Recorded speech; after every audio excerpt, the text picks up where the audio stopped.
देवकीनंदन ठाकुर जी की ना कथा सुन रही थी यूट्यूब पर।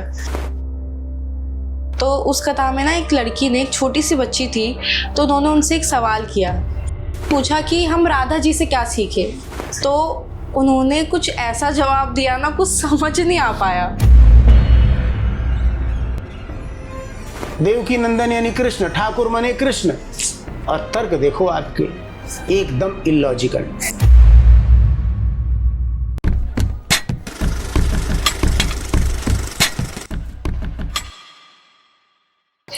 सर, मैं ना देवकीनंदन ठाकुर जी की ना कथा सुन रही थी यूट्यूब पर। तो उस कथा में ना एक लड़की ने, एक छोटी सी बच्ची थी, तो उन्होंने उनसे एक सवाल किया कि आप कहते हो कि सीता जी से कुछ सीखो, पार्वती जी से कुछ सीखो। तो उस लड़की ने वही पूछा कि हम राधा जी से क्या सीखे। जैसे आप बोलते हैं कि सीता जी के चरित्र से हमें सीखना चाहिए, तो हमारे आसपास जो लड़कियां रहती हैं वो ये प्रश्न करती हैं कि फिर राधा जी के चरित्र से क्या सीखें। तो उन्होंने कुछ ऐसा जवाब दिया ना, कुछ समझ नहीं आ पाया। तुम्हारे हाथों ने माइक पकड़ रखा है, ठीक है, ये शरीर ने माइक पकड़ रखा है, राइट? जी महाराज जी। पक्का? जी। लेकिन इसके भीतर जो आत्मा है, अगर वो न हो इस शरीर में, तो इस शरीर में माइक पकड़ने का सामर्थ्य होगा? तो मतलब क्या सीखना चाहिए, वो एक्चुअल में क्या चीज़ है? देखो, मैं तुम्हें ये बताता हूँ कि इस दुनिया में रिश्ते तो रिश्ते होते हैं, बस कुछ रिश्तों पे दुनिया ना बात करना नहीं चाहती। दो रिश्ते बताता हूँ मैं, जिन पे आपको बात करना नहीं चाहती, पर रिश्ते हमारे जीवन का हिस्सा हैं। वो रिश्ते हमारे जीवन, मनुष्य के जीवन में ही है। एक होता है प्रेमी और प्रेमिका, कोई बहुत ज्यादा इस पे बात नहीं करना चाहता, वो भी धार्मिक व्यक्ति, बिल्कुल भी नहीं। प्रेम की, अविवाहित प्रेम की कथा या विवाहित प्रेम की कथा शास्त्र में ज्यादा मना नहीं करना चाहिए, और वाकई नहीं करना चाहिए। मैं वैसे भी जीवन में कहता हूँ लड़कियों को, स्त्रियों को, क्योंकि स्त्री की मर्यादा जुड़ी होती है। जब आप पत्नी बनने से पूर्व आप किसी पुरुष से आपका प्रेम है, तो उसका जिक्र नहीं करना चाहिए। इन बाबाओं को क्यों कहता हूँ, ये व्यापार करते हैं, इनको धर्म से दूर दूर तक कोई बहुत ज्यादा लेना देना नहीं होता है। इनको ये विश्वास दिलाना होता है अपने फॉलोअर्स के बीच में कि मेरा जीवन बड़ा धार्मिक है और मैं तो भगवान को प्राप्त कर चुका हूँ या प्राप्त कर ही लूंगा, ऑलमोस्ट मिल ही चुके हैं, और मैं जो भी बोलूंगा वो सब सत्य बोलूंगा। पर शास्त्र से अंदर से एक भी दृष्टांत नहीं, एक ही जी। बाबा क्या कह रहे हैं, पहले तो जानो राधा कौन है, कृष्ण कौन है। तो उन्होंने क्या बताया, राधा जी आत्मा है और कृष्ण शरीर है। भगवान श्री कृष्ण की आत्मा का नाम है राधा, और हर मनुष्य अपनी आत्मा से सबसे ज्यादा प्रेम करता है, फॉर योर कंफर्मेशन। इतना बड़ा कॉन्फ्लिक्ट यहीं पे है। मैं क्यों कहता हूँ कि इन बाबाओं को सुन के दिमाग चकरा जाए, उस बच्ची के दिमाग में क्या असर पड़ेगा। उसने सिंपल से पूछा, हम राधा जी के जीवन से क्या सीखें, मैं क्या सीखूं। मैं स्त्री हूँ, राधा जी का भजन करते हैं, कीर्तन करते हैं, उनका पूजन करते हैं, राधा राधा वो करते हैं, क्या सीखें, क्यों कीर्तन करते हैं हम उनका। तो राजा कृष्ण की आत्मा है इसलिए, और कृष्ण शरीर है, तो महत्व तो आत्मा का ही है, शरीर तो कुछ भी नहीं, यानी कृष्ण जीरो है। शरीर नश्वर होता है। आप तुलना भी कैसे कर रहे हो यार, कृष्ण को बिल्कुल खत्म ही कर दिया। नाम अपना देवकीनंदन ठाकुर रखे हो। देवकीनंदन यानी कृष्ण, ठाकुर माने कृष्ण, और तर्क देखो आपके एकदम इलॉजिकल। शरीर नश्वर है, शरीर एक दिन नष्ट हो जाएगा, आत्मा निकल गई, राधा की जाति कृष्ण, जबकि उल्टा है, ये सारा उल्टा है। कृष्ण सर्वशक्तिमान, कृष्ण शरीर है ही नहीं, तो शरीर से तुलना ही मत करो कृष्ण। कृष्ण इस जगत के स्वामी हैं। राधा जी उनको क्या कहती थी, स्वामी ही तो कहती थी। स्वामी मान के ही तो पूजन करती थी, रोती क्यों थी कृष्ण के लिए। रिश्ता क्या था, प्रेमी का। तो प्रेमी तो श्रेष्ठ होता ना, पति तुल्य होता है, तो पूज्य तो प्रेमी हुआ, पति हुआ। प्रेमी और पति में एक बीच में धार्मिक अनुष्ठान का फर्क रहता है बस।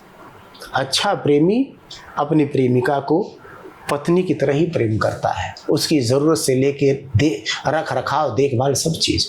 इसीलिए शास्त्र में, श्रीमद् भागवतम में या उस काल में किसी ने, या अभी आज से 15-20 साल तक पहले तक किसी ने कोई राधा जी को बहुत ज्यादा उनके नाम का जप कीर्तन इसलिए वर्जित है। जब गाओगे किसी को तो पूछा जाएगा ना, पूछेंगे ना लोग, जैसे इस बच्ची ने पूछा। हाँ। इसलिए ब्रह्म वैवर्त पुराण में जब पार्वती जी भगवान शिव से राधा जी के बारे में पूछे, भगवान ने मना कर दिए। भगवान श्री शिव माता पार्वती को भी राधा जी के चरित्र का वर्णन प्रत्यक्षतः नहीं करना चाहते थे, क्योंकि भगवान श्री कृष्ण ने ही उनको राधा जी के बारे में अधिक चर्चा करने से रोक रखा था। और आजकल के जो बाबा राधा राधा रटवा रहे हैं ना, ये विध्वंस कर रहे हैं और भगवान को क्रोध आ रहा है। हाँ हाँ। आप बताओ, मैं अभी यही कह रहा हूं कि दुनिया का उस भाई को बुला के मेरे सामने खड़ा कर दो जिसकी बहन किसी से प्रेम संबंध, प्रेमिका हो किसी की, और वो सुनना चाहता हो अपनी बहन की प्रेम कथा। उस पुत्र को लाओ जो अपनी माँ की प्रेम कथा अपने पिताजी की सुनना पसंद करता हो। कोई नहीं। उस पिता को लाके मेरे सामने खड़ा कर दो जो अपनी बेटी की प्रेम संबंधों को सुनना चाहता हो। अरे हम कुछ ना कुछ तो है ना राधा जी के, कृष्ण के। या तो मैं कृष्ण का पुत्र हूं तो राधा जी का बेटा हुआ, मैं बेटा होने के नाते अपनी माँ का हम प्रेम प्रसंग सुनूंगा क्या? वही। क्यों गाते हो? मैं बताता हूं उस बच्ची को, आप वही बताओ जो एक्चुअल है। वही एक्चुअल वही जानना चाहती थी।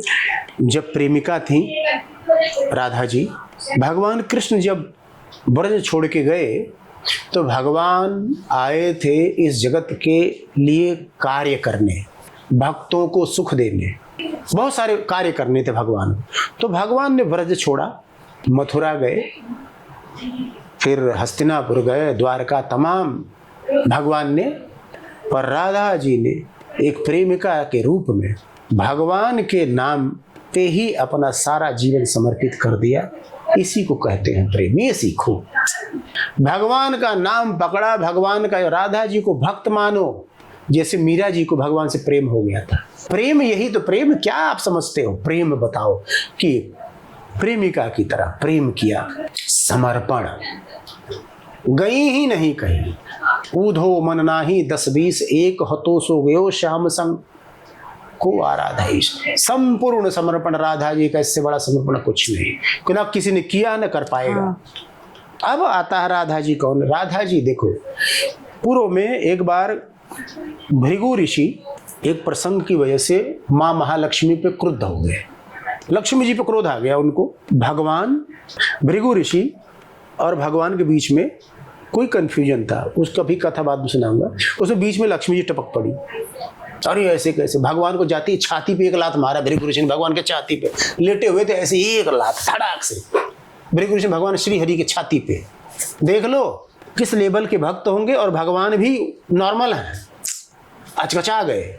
स्वामी को दास आके छाती पे एक लात मार रहा है, और भगवान कहाँ है? चरित्र देखो।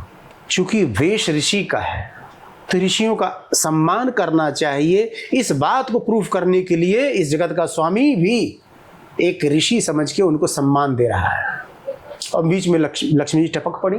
भक्त भगवान के बीच में किसी को नहीं आना चाहिए। आई लक्ष्मी जी ने कहा कि श्राप दे दिया भृगु ऋषि को, जाओ जितने तुम लोग ब्राह्मण हो के थोड़ा ज्ञान का इतना अहंकार है, जीवन भर खाली सारे ब्राह्मण दरिद्र ही रहोगे। श्राप दे दिया तपाक से। भृगु ऋषि भी महान तपस्वी, तुरंत उन्होंने जाओ, तुम्हें बड़ा इतना भक्त और भगवान के बीच की बात आती तो आप क्यों बीच में पड़ी, और आप जाओ भगवान से दूर हो जाओगे। तो भगवान के साथ रहने का इतना अहंकार, भगवान से दूर हो जाओगे। अब लक्ष्मी जी परेशान, भगवान से तो यही पतिव्रता स्त्री का हुआ है, लगी व्याकुल होने, अरे बाप ये कैसे होगा, नहीं मैंने गलती हो गई, ऐसा वैसा। भगवान ने भी कहा, अरे तुम्हें बीच में नहीं पड़ना चाहिए था, ये भक्त भगवान में आपको मर्यादा रखनी, आपको इतना आवेश में आके आपने श्राप दे दिया ब्राह्मण को। अब देखो कितना बड़ा लक्ष्मी जी के लाले पड़ गए, जान के परेशानी पड़ गई लक्ष्मी जी। तो इतना विवेक से स्त्रियों को रहना चाहिए कि आप तब बोल जाओ कि पति आज्ञा हो, पति कुछ बोल ही नहीं रहा, आप पीछे टपक गई, अरे देखिए औलाद खाने के बाद भी शांत है, कुछ नहीं, कुछ होगा ना कोई व्यक्ति हो। तो ये देखो सीखने के लिए स्त्रियों को कहते हैं मर्यादा नहीं लगनी चाहिए कि भाई मैं ही हूँ, मैं कौन सा मर गया हूँ, मैं बोलूंगा ना, तुम कहे बीच में आके कौन आया जाना न जाना, तुरंत तबाक से श्राप दे दिया। अब लक्ष्मी जी फंस गई यहाँ पे, करूँ तो क्या करूँ अब। तो जब गुस्सा दोनों सबका शांत हुआ, भगवान ने कहा बताओ आप जानते हो मेरी को सबसे सर्वाधिक प्रिय लक्ष्मी है और आपने श्राप दे दिया, दूर है, मैं कैसे रहूँगा। तो भृगु ऋषि को आत्मग्लानि में कि बताओ मैंने आवेश में आके अपने इष्ट का अनिष्ट कर दिया, अपने ही इष्ट को कष्ट में डाल दिया। और लक्ष्मी जी को आत्मग्लानि हो रही कि देखो मैंने इतने बड़े वैष्णव हैं, भृगु ऋषि महान भक्त हैं, भगवान को इतनी प्रिय है, मैंने इनको अपमान, मेरे पति को कितना दुख होता होगा कि मेरे भक्त को जो है तुमने श्राप दे दिया। भगवान देखो फंस रहे हैं कैसे। अब भृगु ऋषि को लग गया, अरे यार मैंने अपने ही भगवान को आवेश में आके छाती पर लात मार दिया, जिनको मैं पूजता हूँ, और माँ अपनी माँ को कष्ट दे दिया बेवजह, मैंने आवेश में आके बोल दिया कि तुम दूर हो जाओ। तो उन्होंने कहा कि ये तो नहीं हो सकता। उन्होंने कहा ठीक है, नहीं तो करना पड़ेगा। भगवान ने कहा तो लक्ष्मी जी चूंकि सर्वशक्तिमान माँ ने कहा ठीक है बात करेंगे। और कृष्णा अवतार में माँ ने 16,108 स्वरूप बनाए, इतना विस्तार किया। तो उसमें रुक्मिणी जी का जो स्वरूप मुख्य था। माँ लक्ष्मी ने कहा ठीक है ऋषि का श्राप है, तो राधा जी के स्वरूप में माँ ने भगवान से दूर रहने का श्राप भोगा, 100 वर्ष तक का श्राप भोगा। माँ तड़पी, प्रभु से विरह का जो तड़प होता, दुख होता, वो तड़पी राधा जी का वो अवतार है। माँ महालक्ष्मी का वो स्वरूप है जो सिर्फ कष्ट भोगने के लिए, भगवान के विरह में रोने के लिए। भृगु ऋषि का वही श्राप माँ ने धारण किया, और एक स्वरूप से राधा जी का स्वरूप बना के माँ ने वो श्राप धारण किया, और रुक्मिणी जी का स्वरूप बना के माँ ने भगवान के साथ ऐश्वर्य भोग किया। तो राधा जी वही है, माँ का विस्तार है। बहुत सारे अवतार, जैसे भगवान का ये अवतार, माँ राधा, महालक्ष्मी तमाम अवतार लेती हैं, तो उसमें राधा जी का भी एक अवतार है। तो कह रहे वो आता है स्तुति में माँ के बदले, नमस्ते श्रिय राधिकाय पराय, नमस्ते श्रिय, श्री यानी लक्ष्मी जी, लक्ष्मी जी, हे माँ महालक्ष्मी स्वरूपा, नमस्ते श्रिय राधिकाय पराय, नमस्ते नमस्ते मुकुंद प्रियाय, मुकुंद प्रियाय, प्रियाय। तो भगवान की, कृष्ण की प्रेमिका है राधा जी। अरे यार, विवाह से पूर्व, मान लो विवाह से पूर्व तो प्रेमिका ही होती, विवाह के बाद पत्नी होती है, कोई बहुत फर्क नहीं होता। तुम गोल गोल घुमा रहे हो, बच्ची साफ बोलो। ये आपको ऐसा समझाना चाहिए कि क्यों हुआ ये। अरे भगवान क्या राधा जी प्रेम नहीं करते क्या, थोड़ा अपने लिए छोड़ गए? नहीं, पहले के लोग धर्म धारण करते थे, अपने स्वामी को रोकते नहीं थे। आप अपने कार्य करो, पुरुष तो काम कर, युद्ध लड़ने के लिए पहले आता था, जगत के काम करने पर स्त्रियां सहती थी, रोती थी, धर्म नहीं छोड़ती थी। कभी आपने नहीं सुना होगा किसी स्त्री ने अपने पति का त्याग कर दिया। पति त्याग करते आए हैं शुरू से, पर अब उल्टा हो गया। अब तो सोनम रघुवंशी जैसी तमाम तो कहने का मतलब ये है कि राधा जी भगवान श्री हरि से दूर रहने का जो भृगु ऋषि के द्वारा दिया हुआ श्राप था वो भोगा माने। और चूंकि माँ भगवान से वियोग बर्दाश्त नहीं करते, तो रुक्मिणी जी का स्वरूप में माँ के साथ, भगवान के साथ रह के माँ ने ऐश्वर्य भगवान का जो था, देखो लक्ष्मी जहाँ रहती सारे ऐश्वर्य रहते हैं, तो अब ठाकुर जी आए हैं तो उनके ऐश्वर्य भी तो चाहिए। अच्छा, और एक चीज और बता देता हूँ, राधा जी हूँ, लक्ष्मी जी हूँ, जितनी भी हूँ, लक्ष्मी जी पैर दबाती है ना भगवान के, कृष्णा अवतार में भगवान ने राधा जी के भी पैर दबाए हैं, पर कभी सुना रुक्मिणी जी के पैर दबाए हैं? नहीं। कालिंदी, सत्यभामा, किसी के पैर दबाए भगवान ने सुना? नहीं। अंतःपुर की, उनके अंतरिका दबा भी देता है पति पत्नी के पैर, तो इससे बुरा क्या है भाई? पत्नी को कष्ट है या उसको सुख देने के लिए कोई भी चीज कहीं भी स्पर्श कर सकता है पति, तो या पत्नी भी क्या वो रहता है, पर इसका जिक्र नहीं किया जाता। यहाँ भगवान ने एक प्रेमिका, जैसे होता है आज का एक साधारण प्रेमी अपनी प्रेमिका को खुश करने के लिए कई बार पैर, अरे मान जाओ ना, मान जाओ ना, तो भगवान ने एक बिल्कुल ऐसे साधारण प्रेमी की तरह ऐसी ऐसी लीलाएं की, जिक्र उसका ज्यादा विस्तार में मैं नहीं जाऊंगा, मैं खुद भी उसको फॉलो करता हूँ, क्योंकि मर्यादा में रहो आप। अपने माता पिता की प्रेम संबंधों की चर्चा में विस्तार से नहीं की जाती। कई बार आपने सुना हो, कई लोग कह देते हैं तेरी मम्मी कॉलेज में हम पढ़ते थे तो वहाँ प्रेम हुआ तो हम लोगों ने विवाह कर लिया, इसके आगे तो नहीं बताते थे कहाँ जाते थे, क्या करते थे। मर्यादा रखनी कि माँ वो तुम्हारी माँ है, माँ है। तो इसी तरह से तुम्हें बता रहा हूँ, बाबाओं को अपना गोल मोल बातें करना, ज्ञान ना होना, समझ ना होना, तो इसलिए लोग नहीं कह पाते हैं। ऊटपटांग दृष्टांत देंगे, ऊटपटांग बातें बोलेंगे, मैं किसी के भक्तों को समझ में नहीं आता है। उनमें 4 लोग ताली, एक ने ताली पीटा, बस सैकड़ों ताली बजेगी, बाबा की सत्य की पुष्टि हो गई, ताली बजा के करते हैं। ये आजकल तुम्हें बता रहा हूँ, किसी टीवी डिबेट में चले जाओ, कोई गलत बात भी बोल रहा ना, एक ने ताली पीट दी, सब पट पट पट पट, सब अरे ताली पीटा, लग रहा कोई बहुत बड़ी बात हुई। ये भेड़ चाल है, ये है आज का जगत, आज की दुनिया ये है। हम इसमें जी रहे हैं। एक छोटी सी प्यारी मासूम सी बच्ची थी, वो बेचारी कितना सुंदर सवाल किया, पर वही नहीं, कौन प्रेरणा देगा तुम किसी की प्रेमिका बनो? कोई नहीं, कोई भी न बाप चाहेगा, न बहन चाहेगी, न भाई चाहेगा। इस रिश्ते के लिए कोई हामी नहीं भरता। तो विवाह के लिए लोग बहुत भर देते हैं कि पिताजी मैं इनसे विवाह करना चाहती हूँ, ठीक है, पर प्रेम का संबंध गोपनीय होता है। इसलिए राधा जी के और भगवान के इस रिश्ते की चर्चा वर्जित है। अब किसी ने पूछ लिया तो ऐसे मर्यादा में रह के बता दो कि कहाँ से ये इस प्रसंग का जिक्र आता है। तो इसीलिए मैं कहता हूँ राधा जी का नाम बहुत ज़्यादा संकीर्तन नहीं करना चाहिए। भगवान के नामों का जप करो, भगवान के नाम का कीर्तन करो, हरि कीर्तन करो, और साथ में थोड़ा राधा जी का भी स्मरण करो। भगवान को बहुत प्रिय है क्योंकि उनकी प्रेमिका है। तो किसी पुरुष की पत्नी से अधिक प्रेमिका प्रिय होती है।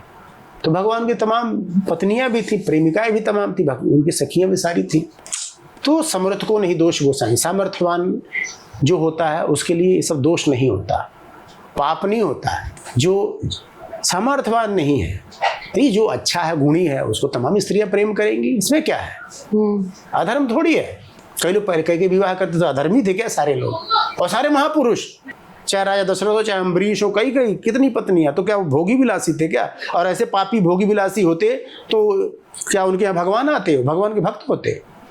लोग समझते नहीं है धर्म को। अच्छा, पर ऐसा कोई कहना नहीं चाहेगा, कोई नहीं चाहेगा कि कोई बहन कई विवाह करे। तो भाई जिसने अपनी बेटी दी होगी तो बिल्कुल नहीं चाहेगा कि मेरी बेटी ही रहे और किसी उसकी सौतन ना आए। कोई भाई भी नहीं चाहेगा मेरी बहन की सौतन आए, कोई माँ नहीं चाहेगी मेरी बेटी की सौतन आए। कष्ट वाले रिश्ते होते हैं, कष्ट कोई भोगना नहीं चाहता क्योंकि धर्म छूट जाएगा। धर्म बचा नहीं पाएंगे क्योंकि पता है मेरी बेटी कमजोर है, सौतन जहाँ आई बस धर्म छोड़ देगी। सब जानते हैं कमजोर है। तो जीवन में देखो, आप कमजोर हो तो फिर मरो, धर्म को जानो, और धर्म को बताने के लिए, जानने के लिए आपको एक सिद्ध का मतलब ये नहीं बड़ा अनुष्ठान करके कोई इसने सिद्धि, एक महापुरुष चाहिए, ज्ञानी चाहिए, भगवान का भक्त चाहिए, प्योर भक्त चाहिए जो भगवान से प्रेम करता है। लाइक मी, मैं भगवान से बहुत प्रेम करता हूँ कसम से। ये थी राधा जी का छोटा सा एक दृष्टांत बच्ची ने पूछा, और बाकी राधा जी के बारे में ज़्यादा जिक्र नहीं करना चाहिए। मैं इतना ही कहना चाहूँगा। Okay sir. भाई जो मुझे सुनने वाले, देखने वाले आप लोग हो, आपको मैं शत नमन, शत प्रणाम करता हूँ। आप सबको, देखने वालों को। मेरी ये बातें हो सकता है कुछ लोगों को ठीक न लगे, क्योंकि हो सकता है आपकी आस्था कहीं ऐसे बाबाओं से जुड़ी हो तो आपको बुरा लग सकता है। फिर मेरी जितनी बातें सारी शास्त्र सम्मत हैं, शास्त्र के बीच से बोलता हूँ, अपने बातें बना के नहीं बोलता, नहीं आता है। तो अगर मेरी बात शास्त्र की बात है तो मैं इतना ही चाहूँगा मेरी बात का आप समर्थन करना। हाँ, पर अपने सुझाव, अपने विचार आप व्यक्त कीजिएगा कमेंट करके, तो मैं अपने आप को बदलने की कोशिश करूंगा जो चीज़ सही होंगी। और अगर मेरे चैनल पे आप नए हैं तो प्लीज़ सब्सक्राइब ज़रूर कीजिए, और एक बेल का आइकॉन होगा उस पर दबा के उसको पर्सनलाइज या ऑल नोटिफिकेशंस कर लीजिएगा, और शेयर कीजिएगा। जागरूकता के लिए कह रहा हूँ। आप सब लोगों का बहुत बहुत धन्यवाद।